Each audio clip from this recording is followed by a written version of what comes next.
नमस्कार विद्यार्थी मित्रांनो, पाठीमागच्या व्हिडिओमध्ये मी तुम्हाला प्रश्न विचारला होता, रामचरितमानस कोणी लिहिले? तर या प्रश्नाचं योग्य उत्तर आहे तुलसीदास.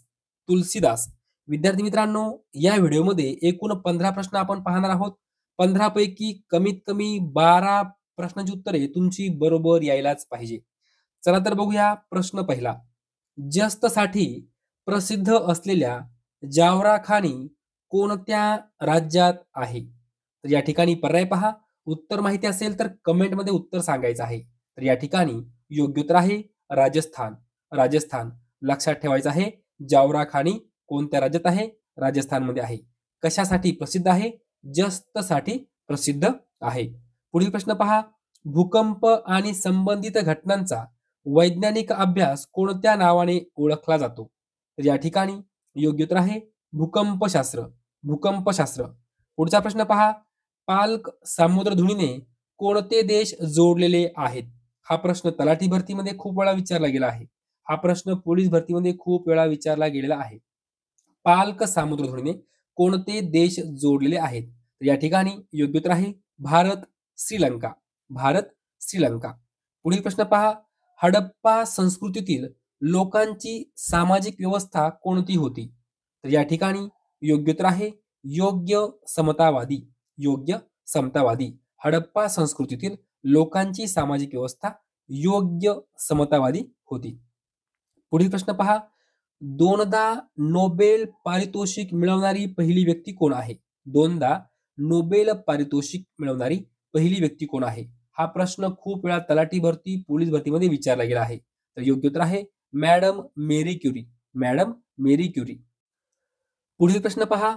चंद्रपूर शहर कोणत्या नदीकाठावर आहे? सोपा प्रश्न आहे. चंद्रपूर शहर कोणत्या नदीकाठावर आहे? पर्याय पहा. इंद्रावती, मांजरा, वर्धा, इरई. तर या ठिकाणी योग्य उत्तर आहे इरई. इरई. चंद्रपूर शहर इरई नदीकाठावर आहे. पुढचा प्रश्न.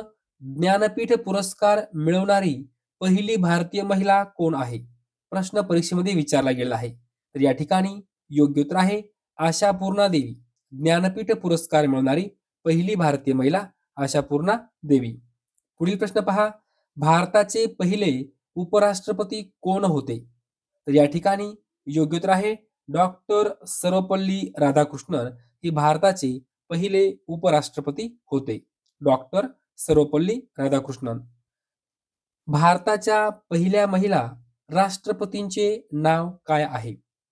भारताच्या पहिल्या महिला राष्ट्रपतींचे नाव काय आहे? योग्य उत्तर आहे श्रीमती प्रतिभा देवी सिंह पाटील. श्रीमती प्रतिभा देवी सिंह पाटील. पुढचा प्रश्न पहा. अल्ट्रासोनिक लहरींची वारंवारता किती असते? हा प्रश्न वारंवार परीक्षेमध्ये विचारला गेला आहे. अल्ट्रासोनिक लहरींची वारंवारता किती असते?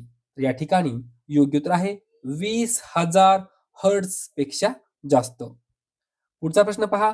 मानवाचे वैज्ञानिक नाव काय आहे? मानवाचे वैज्ञानिक नाव काय आहे? योग्य उत्तर आहे होमोसेपियन्स.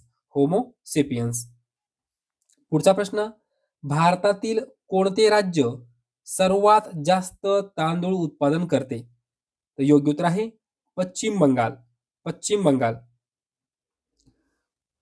भारतात ब्रह्माजींचे एकमेव मंदिर कोठे आहे? भारतात ब्रह्माजींचे एकमेव मंदिर कोठे आहे? योग्य उत्तर आहे पुष्कर. पुष्कर. राजस्थान राज्यामध्ये आहे. वेड्या कुत्र्यांच्या चाव्यामुळे कोणता आजार होतो?